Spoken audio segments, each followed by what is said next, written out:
এক রাজা তাই না ওলাদ ভাইদের না খুব টেনশন দেখি একজন প্রজায় তন্ত্রমন্ত্র করিয়া কইলা 1 বছরের ভিতরে তুমি আওলাদ ভাইবা যদি একটা হরুতা বলি দেও।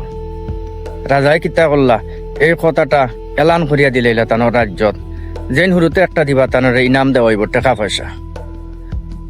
এই এলানটা শুনলো একজন গরিব ব্যক্তি, তার ছেলে একটা আছে। হে কিতা করলো, তার ছেলে বেশি লিল। পেশার পরে ছেলেটা আনলো রাজায়, আনার পরে এখন তৈয়ারি করছেন বলি দেওয়ার লাগিয়া। ছেলেটারে উঠে কইলে তোমার আখেরি ইচ্ছা কিতা? ছেলে উঠে কইলে আমার 1 মুঠ মাটি দেও। হ্যাঁ, মাটি দিয়ে 4টা ইট বানাইছে, ইট বানাইয়া খাড়া করে রাখছে, একটা করে 3টা ইট ফালাই দিছে। রাজা দেখিয়া কইলে কোনো তন্ত্রমন্ত্র করেননি, এটা কিতা করে? জিজ্ঞাসা করলো তুমি কোনো তন্ত্রমন্ত্র করেনি, তোমার এর কারণ কিতা? হরুদায় কইল যে ফয়লা ইট ফেলাইছে আমার মা বাপর, যে লুব পড়িয়া টাকার লালছে আমারে বেশি লিছন। 2 নম্বর ইট ফেলাইছে আমার আত্মীয় স্বজন, এরাও বাধা দিছে না, মতলবী। 3 নম্বর ইট ফেলাইছে তোমার, যে তুমি এরার লগে লালচ পড়িয়া তুমিও বদলি গেছ একজন রাজা হইয়া।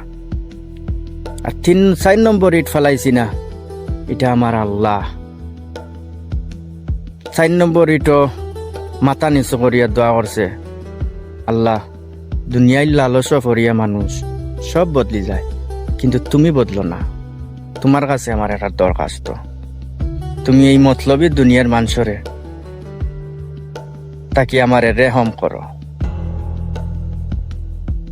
এই কথা শুনলো বাদশাহ, শোনার পরে চকুর পানি আই গেল। কইল আসাও তো, আমি কেন বলে দিলাম, কিন্তু যিনি আমার সৃষ্টি করছেন তার কাছে তাকে তো বাঁচার লাইন নাই, তাই তো সব দেখা।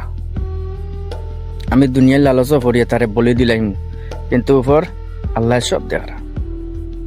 তো আমার কথা হইল গিয়ে দুনিয়া